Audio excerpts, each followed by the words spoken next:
Carmela, wines from Pauillac and Saint-Julien from Bordeaux are world-renowned. Mm-hmm. You know that, right? So true. But the question you really want answered is this. Are the versions from Costco's Kirkland brand worth buying or not? And you want to know that. You want to know. If you can get these wines at Costco and they're good. Should you buy them? Right. Spoiler alert. You should buy them. You should. Find out more to learn more about these wines from Bordeaux and what we think about them in our tasting.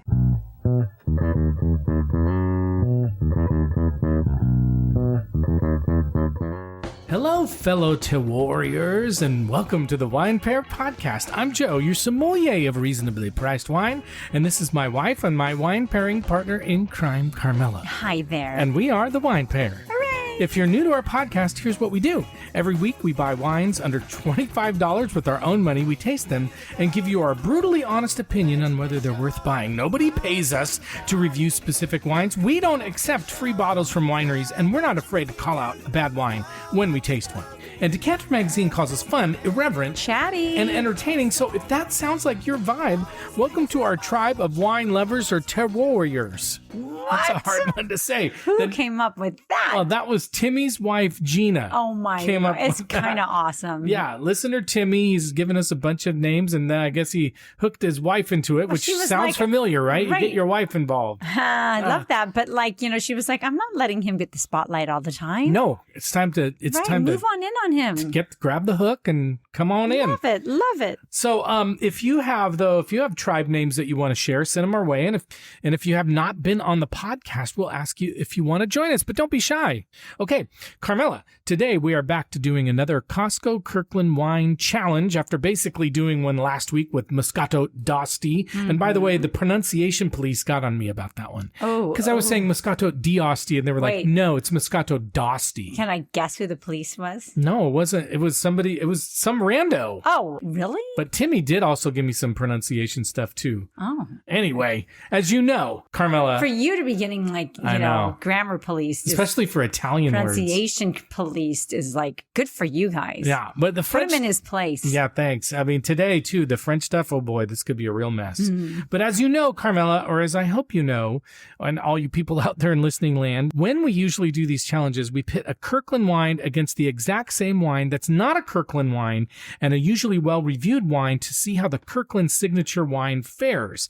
And that's what we did last week, although we did not title the episode as a Kirkland Signature Challenge, but not today, Carmela. No. Today we are doing something completely different. Today we're going to review and taste two Costco Kirkland Signature Red Bordeaux wines, both from 2023, and one is from Saint-Julien and the other is from Pauillac.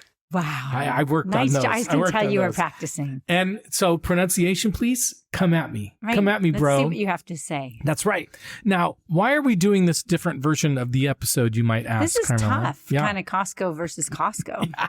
Well, one reason is very practical. When we were at Costco, I was thinking about doing a regular Kirkland wine challenge, and I found these two Bordeaux wines. And I thought about doing 2 episodes of the same subject. That might feel like a lot. Yeah. And I couldn't choose just one. So on the spot, I decided that I would buy them both and compare them in an episode because I'm a decider. I mean, good call. I'm a decider. Right. I just want you to know that. Way better than I am. Yeah, that is true, actually. Mm-hmm. The second reason is because French wine is still pretty challenging for me and a lot of other people because it's so particular based on the specific appellation that I thought it would be valuable to dig into that a little bit more and educate myself so that I could educate all of you. Lifelong learner. That's right. At least educate you as best as I can because love it. I always get something wrong. No. Even pronunciation. I don't think so. I can admit it. I can almost say it too. Okay, so if you don't know this already, while we often think of Burgundy as the land of Pinot Noir and Bordeaux as the land primarily of Cabernet Sauvignon and Merlot, it is much more complicated than that. Bordeaux has, get this, Carmela, 65 different appellations, and depending on who you believe on the interwebs, somewhere between 4,600 and 5,600 chateaus making wine. So, there's a lot to learn in just Bordeaux. Right. And it's part of why I find French wine so challenging, and also why you can't just say you like Red Bordeaux, because that could mean a lot of different things. Right. You don't sound very cool when you say that. No, you sound I mean, ignorant. Not cool, but but like it's not about being cool. You don't need to be cool. Well, I don't know. I think I'm cool. You're very cool, but it doesn't matter. I don't judge anybody by their coolness or by their cover. No. Exactly. Okay, so here's something, we're going to dig into this a little bit. The simplest way to understand the complexity of Bordeaux is to break it up into two. Two is not very hard. Break it up into two. There's right bank versus left bank. Right bank wines come from the area north and east of the Dordogne River. I'm going to get all these wrong. And they tend to be Merlot heavy. Left bank wine comes from the area west of the Gironde and south of the Garonne River. And they tend to be Cabernet Sauvignon heavy. And that is the easiest place to start. And why just saying you like Bordeaux is complicated. Right. Because the banks are different. I mean, you can't just one bank, right? No. Do you guys know what the bank means? Not like going to the bank, though. No, it's a river bank. Right. A river bank. Right. Now, getting into a little more detail, I'm glad you clarified that. I had to clarify for myself. That's why I said, I was like, oh, wait, he's not talking about And I think some people were like, I never go to the bank anymore. Right. Who goes to the bank? And so they're very probably confused. not. Probably nobody was thinking about the bank. No, but nobody was. But I'm glad your mind went there because it really helps to clarify. Like, oh, the bank. I'm just sort of, like I said last time, we have a new view. And I'm kind of daydreaming. Oh, God. So I got to keep myself into check. This is no different than usual. Okay, getting into a little more detail, the left bank is where you find some of the most famous names in Bordeaux, like Pauillac, Margaux, Saint-Julien, Saint-Estèphe, Grave, and Pauillac. I don't know if I'm saying these right. These wines are usually very structured, very tannic, and built for aging. And we'll talk more about Pauillac and Saint-Julien in the next section of the podcast, because that's where the wines we are drinking are from today. But Margaux is known for elegance and perfume. Saint-Estèphe tends to be rugged and muscular, and Grave and Pauillac are also important because they make both red wines and some of Bordeaux's best dry white wines. Nice. Now, on the right bank, the big names are Saint-Emilion and Pomerol, along with François and Canon François. And because these, what the key to French is? Just don't say the last syllable or the last letter. Right. Don't say that. Just cut it off. It kind of comes through your nose. Exactly. Even if I'm wrong, I'm at least getting closer. Okay. Like just get the nose thing going. That's right. Right? Yeah, that's right. Because these wines usually lean more heavily on Merlot and Cabernet Franc, they are often a little rounder and softer and more plush, kind of like me, than left bank Bordeaux. Saint-Emilion is probably the most famous right bank appellation, and Pomerol is tiny, prestigious, Merlot dominant, and often very expensive. I like that you crack yourself up. Thank you. Now, Bordeaux is not only red wine. I hope you know this. No. They have white wines. We've had it before. That's right. But also Sauternes and Barsac are famous for sweet wines made from grapes affected by noble rot, which sounds gross and kind of is. And it's a fungus that basically removes a lot of the water in the grapes. They're almost like raisins. But it's noble. It's noble. And it gives these wines really rich flavors like honey and apricot. And then there's other stuff too. But, here we go. As a quick review before we give you the quiz, because there's a quiz. No, there's no quiz. Left bank usually means Cabernet Sauvignon, structure, tannin, and power. Right bank usually means Merlot, Cabernet Franc, and a rounder, softer, and more velvety style. And then Bordeaux also gives you dry whites, sweet wines, and more affordable everyday bottles under broader labels like Bordeaux and Bordeaux Supérieur. But it's a potpourri, Carmela. It's a potpourri, which is a French word. And it's confusing, but worth learning about because it's also one of the most seminal wine areas in the world. Wow. It really is. Amazing. And so today, Carmela, we have 2 Costco Kirkland Signature Red Bordeaux wines to drink, both from the left bank, which means they will be Cabernet Sauvignon heavy. So if you like California cabs, this will help you understand where they came from. And then we'll taste and review these wines, one from Pauillac and one from Saint-Julien, to let you know if either or both of them you should buy the next time you're at Costco. But first, you got to do our shameless plug. That's right. So thank you for listening to us and supporting our show, and know that we buy all the wine we taste and review every week so that we can give you real and honest reviews. And if you like what you're hearing, please subscribe to our podcast and leave us a 5-star rating and review. We don't mind that at all. No, we won't say no to that. No. So Never. We can grow listeners. We also love to hear from you, and we always respond. So you can follow us on Instagram and Blue Sky and TikTok at The Wine Pair Podcast. You can contact us on our website, thewinepairpodcast.com, and you can sign up for for our email newsletter there. Woo. And you can and you just missed it. So if you just missed our, because it's always out the first day of the month, this month was a banger. So if you missed it, just send me a note at joe@thewinepairpodcast.com and I will personally hand deliver it to your email inbox. But you can also just email us at joe@thewinepairpodcast.com and let us know about wines you want us to review, or just, you know what, just talk to us. Right. We're talk lonely. At us. We're lonely. Sometimes we just like to listen. That's right. We do enough talking. We did to each other. Right. And on the podcast. Totally. And sometimes we want to hear somebody else talk every once in a while. Okay. And as we do every week, we'll tell you someone we think you should recommend the Wine Pair podcast to. By the way, it is very bouncy. I mean, the sound is very much bouncier in this room. I'm really noticing it, but it's totally fine.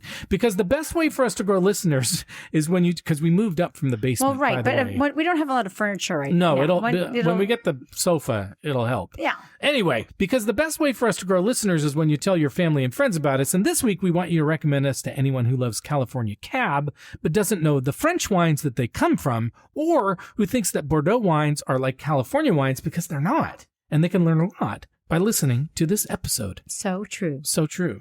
Okay, Carmela, let's find out just what the Pauillac and Saint-Julien Red Bordeaux wines are, shall we? Let's do it. First of all, wine has been made in Bordeaux since Roman times, so we're talking thousands of years. However, it wasn't always so hoity-toity like it is today. Right. The land was very marshy. It was used for mostly animal grazing. Oh my goodness. Those animals, they were eating well. Well, they weren't eating wine. You just never know. You don't know, actually, right. It wasn't until the marriage of Henry Plantagenet and Eleanor of Aquitaine in 1152 that Bordeaux wines gained popularity in England, which was important. In the areas we care about, Pauillac and Saint-Julien, which are technically in the broader area known as Médoc, but for wine nerds specifically in the Haut-Médoc, the first vineyards in Pauillac were planted in the second half of the 13th century, though the area was still mostly growing grains like cereal. The wine industry really took off in the 1600s when Dutch engineers drained the Médoc's salt marshes, and people were like, hey, this soil is real good for growing wine grapes. Oh. That's what they said, but they said it. They said, hey. No, they were like, haha, this soil is good for grapes. Anyway, in Saint-Julien, both aristocrats and the Bordeaux bourgeois, which is also a French word, started buying large plots of vines and building their fancy chateaus, many of which still dominate the landscape today. And I'd kind of like to see them personally. But I'll go with you. Okay, let's do it. Pauillac also had a big advantage because it was close to the docks on the Gironde estuary, which made it a great center for commerce. And by the early 1800s, it had become the largest city in the Médoc because merchants and brokers moved there because of the wine trade. So wine made people move in there. Yeah. Now, the reputation of these regions was really locked in by the Bordeaux Wine Official Classification of 1855, which was requested by Emperor Napoleon III. And yes, that was a big deal, and it's a big deal even today. Pauillac became home to 3 of the 5 first growths. And maybe you've heard of some of these wines. Okay, give them to me. Lafite, Latour, and Mouton. Okay? Saint-Julien does not have a first growth, but it became pretty famous for having a ridiculous concentration of elite estates with 11 classified growths in a pretty small appellation. Okay, now I've said a bunch of things you're probably like, I don't know what they're talking about. It sounds like fancy wine nerd talk, and it is. But we're going to break it down a little bit because I think it's something to know. The whole thing about growths and class growths, again, can be a little confusing, but just know this. In Bordeaux, when wine people talk about first growth, second growth, and so on, they're usually talking about this famous 1855 classification that Napoleon III asked for. And in this context, the word cru, so you've heard the word cru, C-R-U, yes, is usually translated as growth. So premier cru means first growth, and so on all the way down to fifth growth. A classed growth just means a chateau made it into the historic ranking. It made it. It made it, Carmela. Woo! So the fact that these Costco wines come from Pauillac and Saint-Julien does not mean they are first growths or classed growths, but it does mean they come from 2 of the most famous and important appellations in Bordeaux. Wow. So that's what you need to know. So let's dig into Pauillac and Saint-Julien a little bit more. Remember, these are both left bank wines, so Cabernet Sauvignon is usually the star of the show. Pauillac and Saint-Julien only make red wines. They only make red wines in the appellation, no white wines. And the classic blend is Cabernet Sauvignon with some Merlot, Cabernet Franc, and sometimes Petit Verdot. Cabernet Sauvignon brings structure and power. Merlot brings roundness and softness. Cabernet Franc can bring some freshness and aromatics, and Petit Verdot is usually used in small amounts for color and structure and spice. And yes, Malbec and Carmenere are historically part of Bordeaux too, but they are used in either tiny amounts or not at all. Now, typically, top quality chateaus produce blends consisting of about 70% Cabernet Sauvignon, and the remainder is Merlot and Cabernet Franc, etc. Pauillac tends to be heavy in Cabernet Sauvignon, with some estates using as much as 80% in the blend. And then in Saint-Julien, Cabernet Sauvignon is typically closer to about 60% of the blend. So just more stuff for your brain box. Right. In case you want to know. So much. But if you really like Cabernet Sauvignon, you might like Pauillac a little bit better than Saint-Julien, but we'll find out today. Pauillac is often called the jewel in the crown of the Médoc and is considered by many to be the epitome of Bordeaux. Wow. And its fame is built on several factors. One is the home of the elites, as we said. 3 of the 5 first growths are in Pauillac. It's called the Iron Fist in a velvet glove, Carmela. Wait, that seems kind of intense. It is. Aggressive. No, it is. It's a specific style of wine. It's rich. It's full-bodied. It's got heavy structure, but it gains some elegance as it ages. And key tasting notes are often these wine nerd terms like cassis, lead pencil, cedarwood, So sophisticated. and cigar box. It's just like a lead pencil. But if you want to be snobby, if you want to like show Say off, lead pencil? say lead or pencil shavings, absolutely. Oh, boy. And exceptional longevity is another thing that makes them stand out. Pauillac produces some of the longest lived wines in the world, and top vintages can age for 100 years. 100 years. That's older than me. Yeah, by a little. A little bit. Saint-Julien is the smallest of the major Médoc appellations, and it's revered for its consistency and balance. And here's some key factors for Saint-Julien.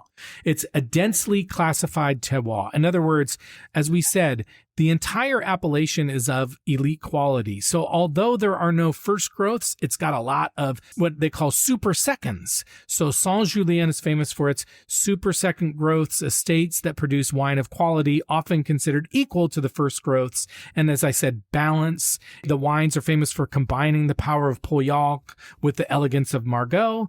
And it also is considered homogeneous in terroir.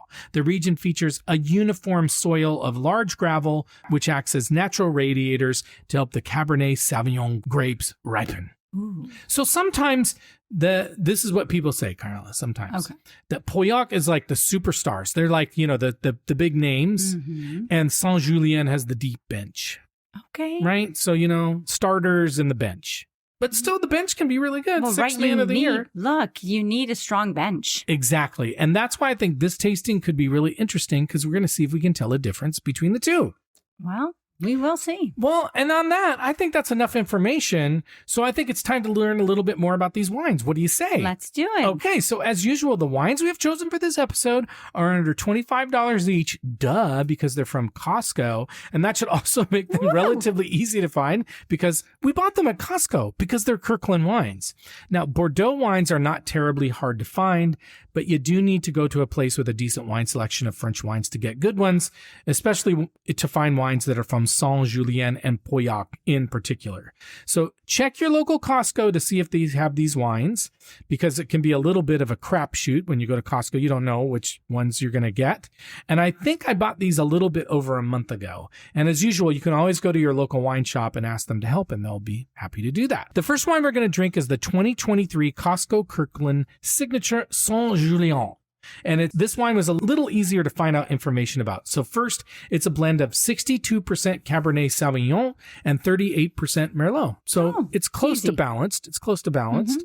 The wine is bottled by Maison Gineste, and they are not a chateau, but they're a négociant. And négociant is a fancy name for a firm that works with chateaus and either buys grapes from them or bottles the wine or makes the wine, etc. So they're not growing the grapes, they're buying the grapes, and then they're either bottling or making the wine. Okay. But they are a merchant dating all the way back to 1897, and they have more than 350 partner chateaus that they work with. The Costco Wine Blog gave this wine 93 points, and the Reverse Wine Snob gave it and the Reverse Wine Snob gave it an 89 to 90. They couldn't decide. What? It's like 6.7. 89 to 90. Dash 90. Yeah, I don't know. Huh. But that means they're both buys. And in fact, the Costco Wine Blog called it the best vintage ever for this wine. Wow. This Kirkland wine. They also note that the last vintage, which was from 2021, was actually 76% Merlot. Oh. So that's kind of strange. Mm-hmm. So this is a big switch. But there's not a lot more to tell you about this wine, so we're going to go to the next one. The second one is the 2023 Costco Kirkland Signature Pauillac. This wine was a little bit more mysterious, harder to find out stuff about. So for instance, they do not list the blend. They don't tell, they don't say that. Yeah, but we can be pretty certain it's Cabernet Sauvignon heavy. The back label does say it was aged 9 months in French oak barrels, which is completely expected. And the label identifies the bottler as, get this, MLA F33460. What? You know, very precise. That's hard to remember. I know. You're like, hey, can you get that bottle? And see, what is it? MLA F33460. I'm so glad they don't label wines like that normally. I am too. I would hate that to be the name of my company. Right. Or like of me. Oh, If that was that would like be strange. my name. That would be odd. It'd be weird. It'd be very odd.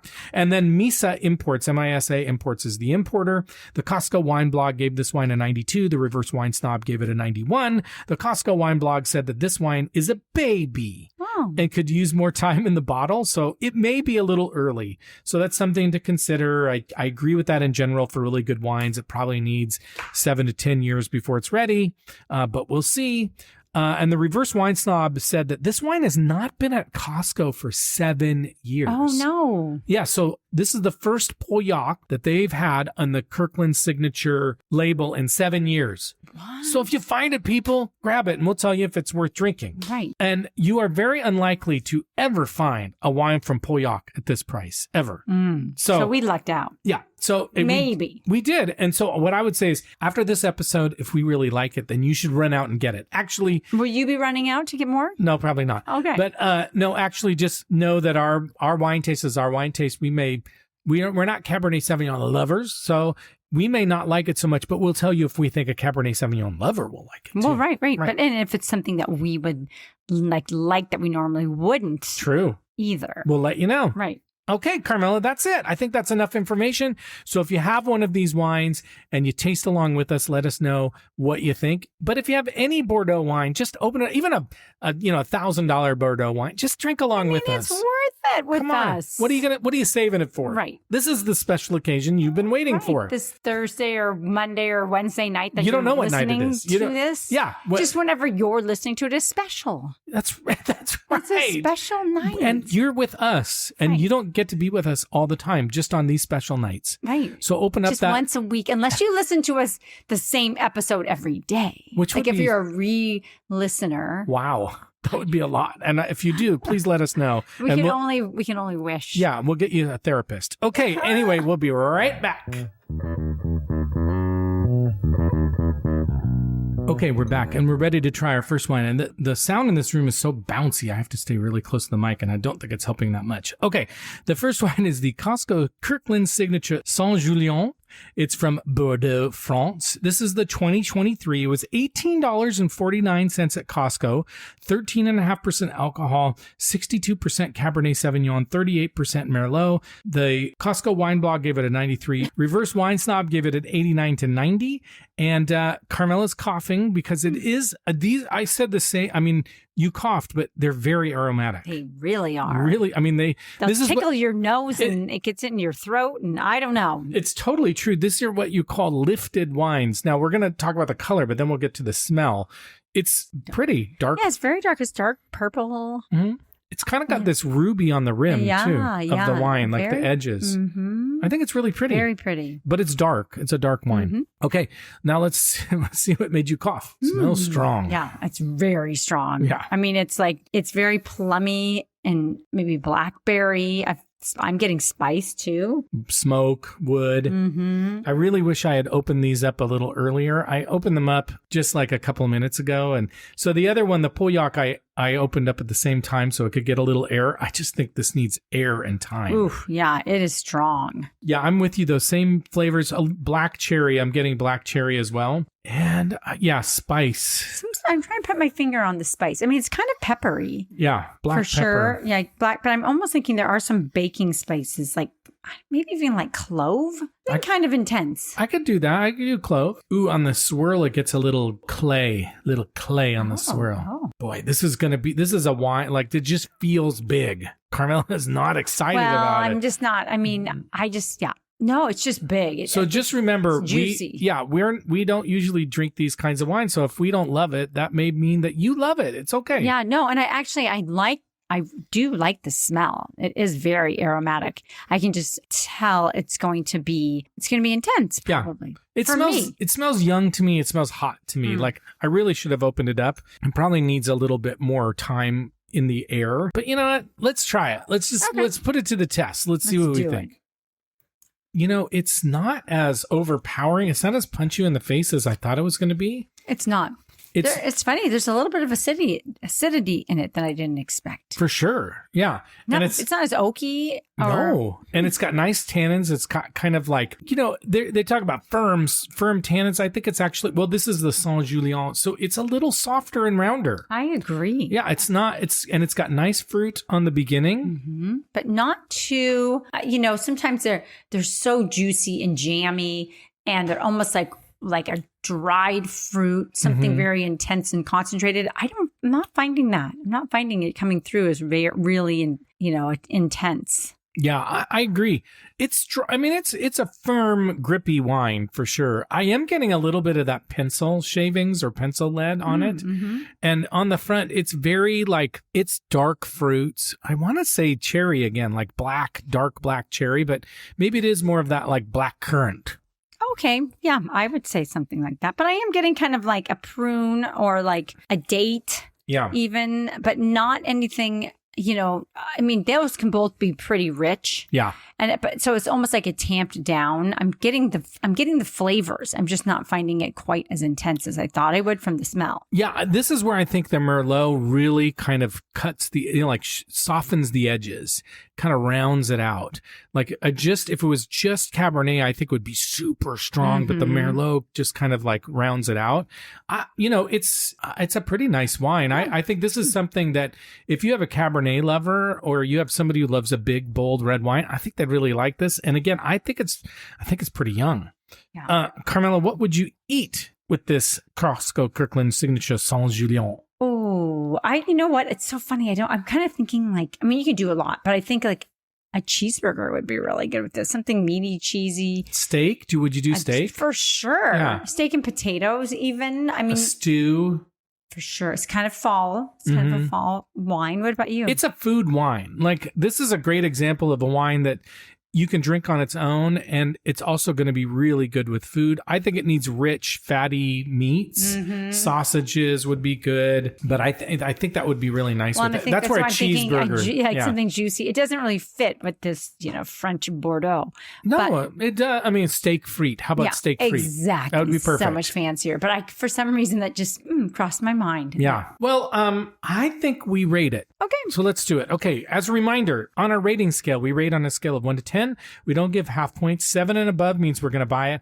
4 or below means we're going to pour it down the sink. A 5 or 6 means we're going to drink it. We're going to finish it, but we're probably not going to buy it. So, Carmela, this is a tough one for you, I know. Well, no, I think actually that I wasn't giving it a fair shot when I was smelling it. I just felt like it was going to be too rich for me. I thought so too. I was expecting not to like it. Yeah, so I'm going to give it a 7. Okay, I like it. I'm going to give it an 8. Ooh. And I think if this was a few years older and I'd opened it up a bit longer, I think that I would give it a higher rating. That's a good rating to begin with. Yeah, this is a really good wine. This is a wine your dad would love. Oh, I think don't you think your dad would love this? Yeah, I think so. I mean, it's a nice wine. It's kind of balanced. It's got some it's got nice fruit. It's also got good tannin. It's great with food. Like, this is a really nice wine. We just had a raccoon run by.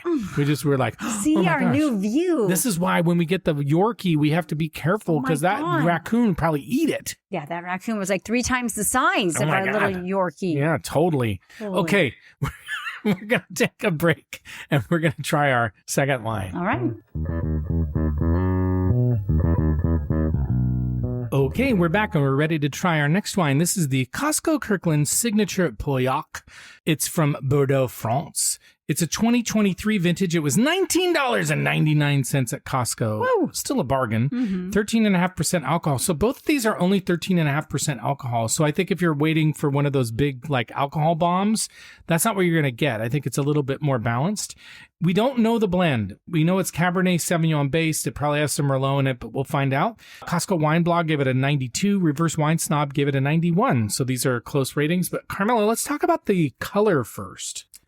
It's similar, and it's very pretty dark, too. Yeah, I would say it's lacking that ruby kind of rim. On the edges. And it's a little more purple. It's dark, like it's almost black purple. Right. Like it's very dark.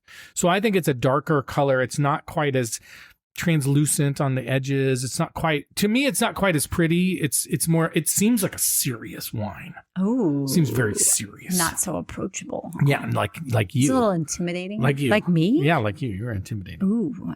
Yeah, I'm not. I've never been told that before. Oh, right. Anyway, let's smell it and see what we think. It's flowery. I was going to say the same thing. It's kind floral, but there's roses. There's something molassesy on it too. It's kind of like thick and syrupy. It does kind of have a thick kind of smell. I'm getting a little cherry on it. Not just a lot of cherry on it. Me too. But dark cherry. But like one of those ripe red cherries, like those dark red cherries, like ripe. Really ripe. Yep. I totally agree. I think it's got plum. It's got spice. I'm getting like cedar on it, wood. It's definitely got a wood. What kind of spice? Like baking spice? I kind of feel like you're not getting baking? No, I'm thinking more cayenne. I'm almost getting like a cayenne, but maybe a little cinnamon I'm too. going to say a little bit of cinnamon stick almost. Ooh, like even the stick, not just the stuff that you just sprinkle on. No, like when you kind of shave, cinnamon or you steep cinnamon sticks.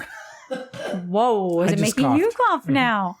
I'm with you. Yeah, something like that, or even nutmeg, kind of a freshly shaved spice. Yeah, I like it. Spice. It's a little jammy. Like I feel like I'm getting a little like blackberry jam or blueberry jam on it. It's kind of nice. It's got like this nice kind of jammy kind of smell, which I don't typically love a lot, but it's fruity. It smells fruity and juicy to me. It's a little. I'm getting molasses. I don't know, like blackstrap molasses. Wow.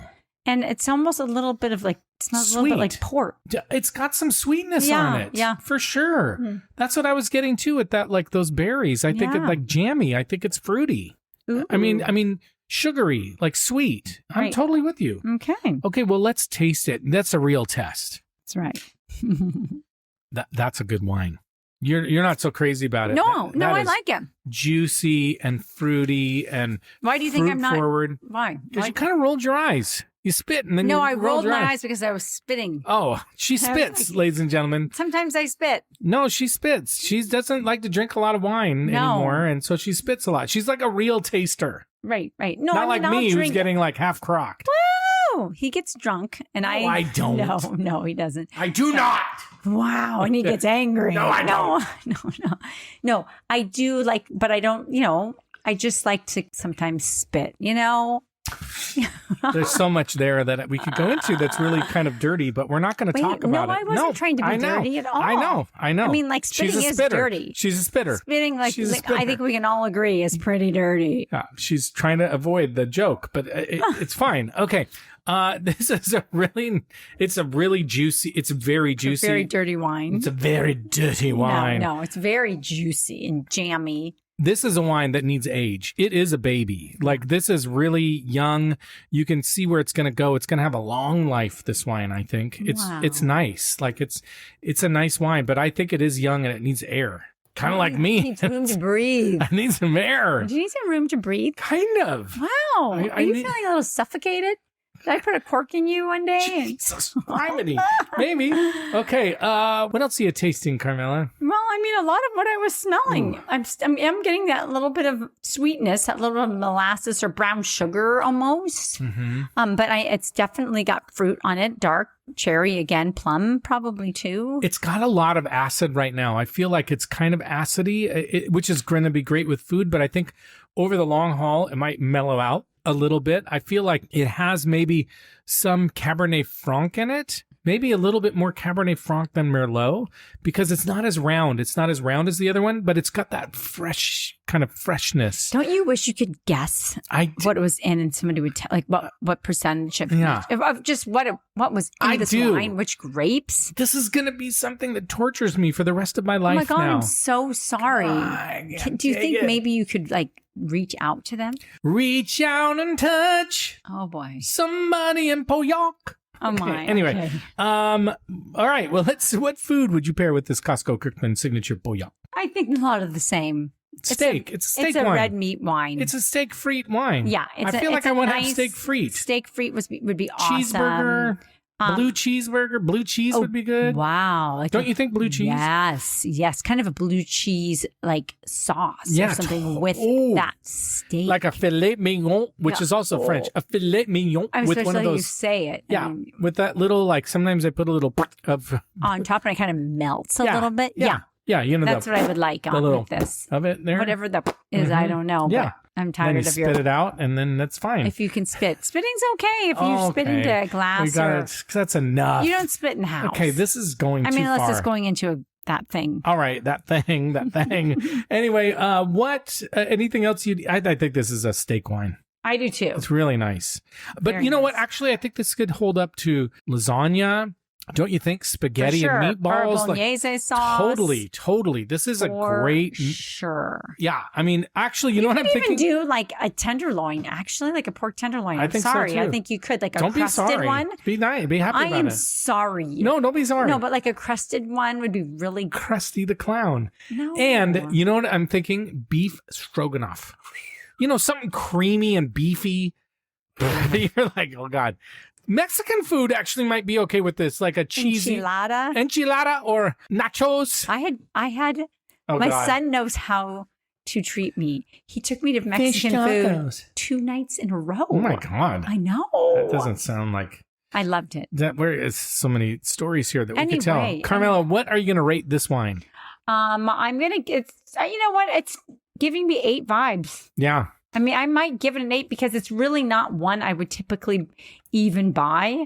But if I'm going to buy a wine like this, if I gave the other one a 7 and I like this one better, I'm going to give it an 8. Yeah, this is an 8 for me. But I think if it was older, I think I'd give it a 9. I think it needs a little bit of time. Ageism now. It is a baby. It is a baby. So I think it needs. But these are both really good wines. Yeah, I think so too. I'm actually super pleased and surprised because again, we don't really love Cabernet Sauvignon, but this is why to me. Okay, I'm just gonna geek out and be rude or whatever, yuck somebody's yum. But I don't mean to do that.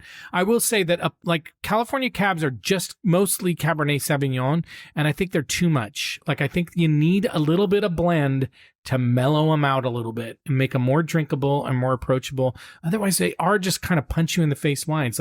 This is a big, bold, complex wine. They both are, but the blend makes them so much more drinkable, don't you think? Yeah, agreed. Yeah. Okay, which one of these are you finishing tonight? I'll go with this Pauillac. Okay, Pauillac. I think I like them both. I don't know. I'm having trouble. I'm going to go with the Pauillac as well, but they're both really nice. Yeah. Okay, Carmela, let's see if we nailed the taste profiles that are expected from Red Bordeaux from Saint-Julien and Pauillac. Saint-Julien, smooth, juicy, silky, blueberry, blackcurrant, prune, floral, spicy, licorice, mint, baking spices, chocolate mocha, pencil shavings, truffle, leather. How'd we do? Pretty darn well. Pretty good. We didn't get a lot of leather. I didn't get truffle. Yeah, I mean, we had a few, pretty solid ones. What do you think about mocha? You know what? I like that cog.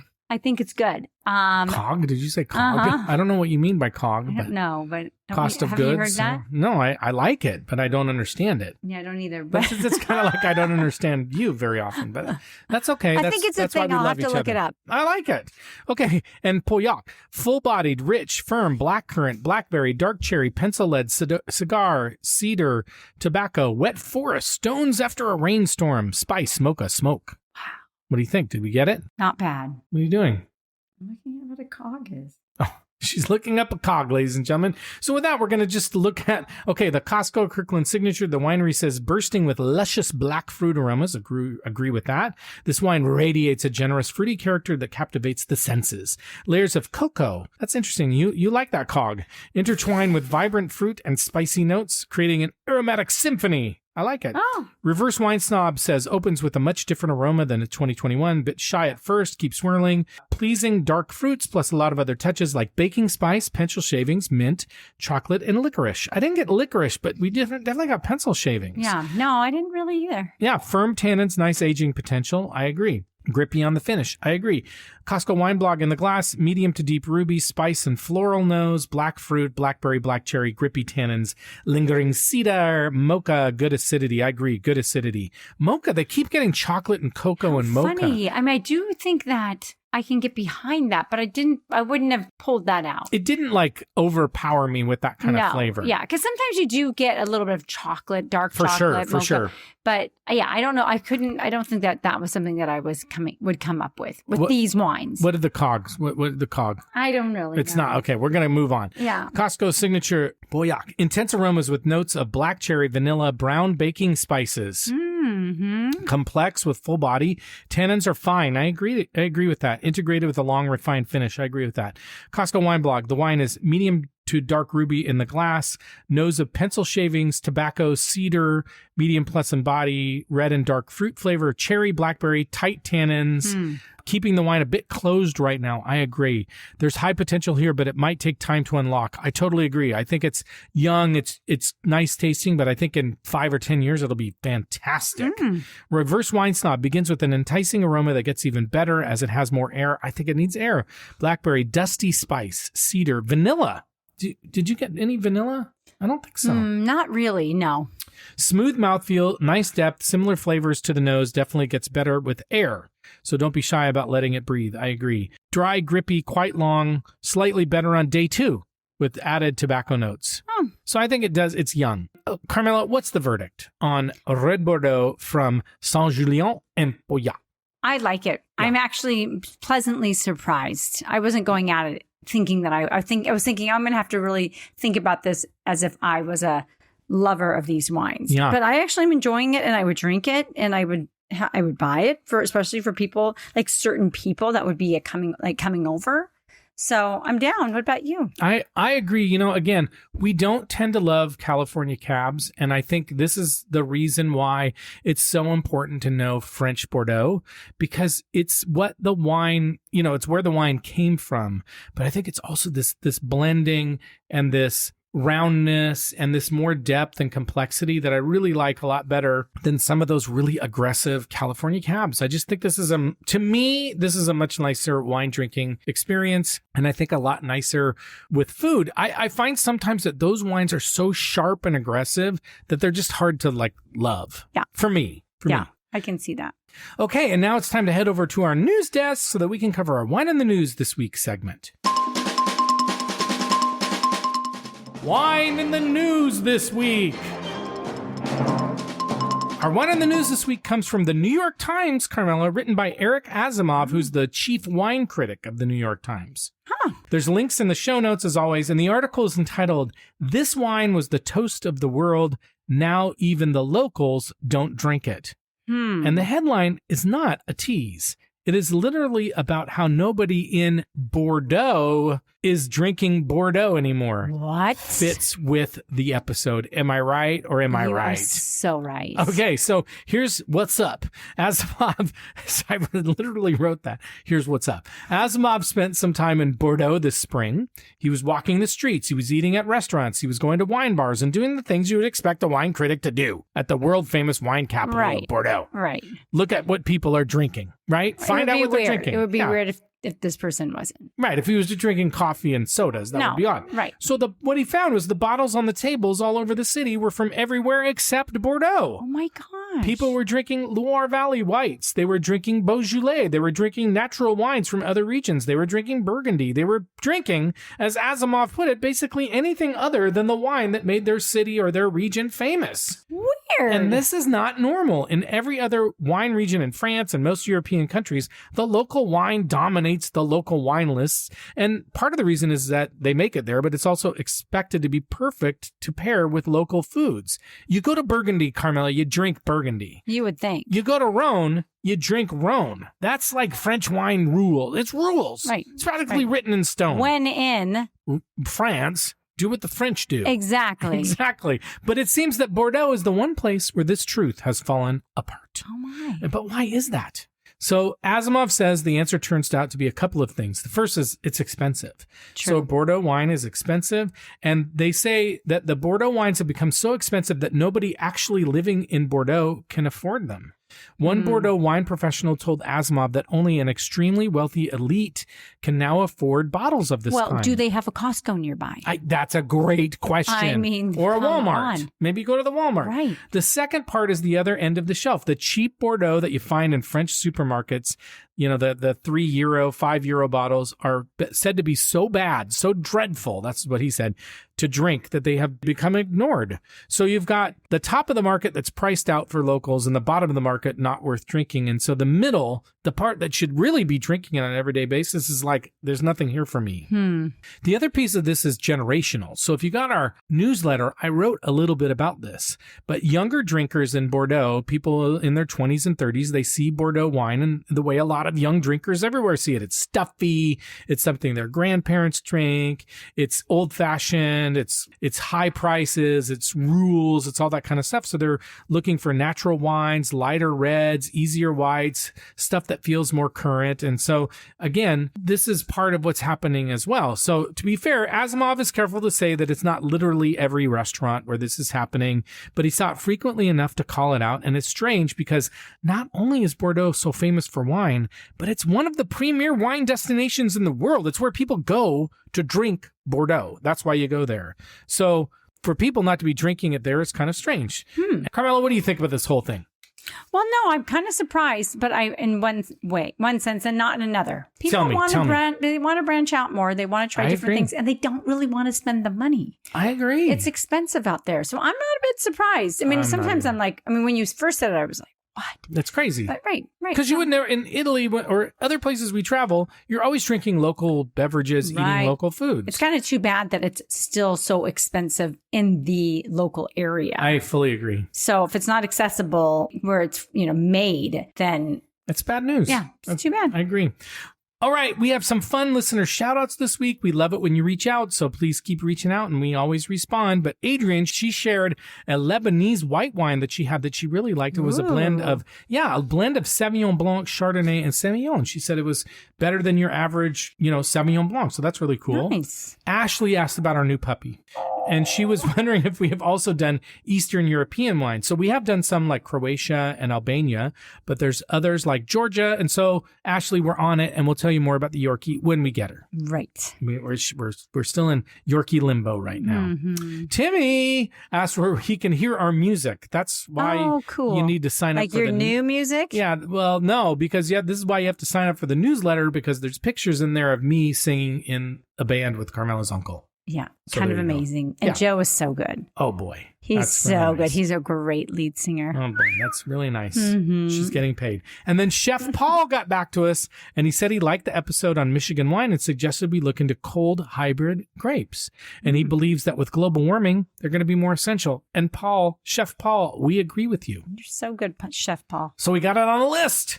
Okay, wines coming up in future episodes in case you want to drink along with us. We're going to do Verdejo. And again, if you go to the show notes, we'll give you the exact vintages and even the links to the specific wines. Verdejo, Gigondas, Vermentino, and Chateauneuf de Pape, the Costco Kirkland version, and then another version. Those will be worth it as well. But Carmelo, it's time for us to go. So thank you for listening to us and supporting our show. And remember, we buy all of our own wine and we do all of the writing and recording and editing to bring you a show every week because we love doing it. And our small little ask is that you please follow or subscribe to our podcast and leave us a nice 5-star rating and review to help us grow listeners. And thank you so much to everyone who's already done that. Follow us on Instagram and Blue Sky and TikTok at The Wine Pair Podcast. Contact us on our website, thewinepairpodcast.com. Sign up for our email newsletter. Shop in our Shop Wine section where you can find links to buy the wines that we rate as buys in every episode. We want to make content you care about, so send us a note or DM us, give us some feedback. Reach out to us at joe@thewinepairpodcast.com. But with that, we're going to sign off. So thank you once again. We'll see you next time. And as we like to say, life is short, so stop drinking shitty wine. Adieu. Bye-bye. And the happy ending at the end of our story. Always think too much, always drink too much.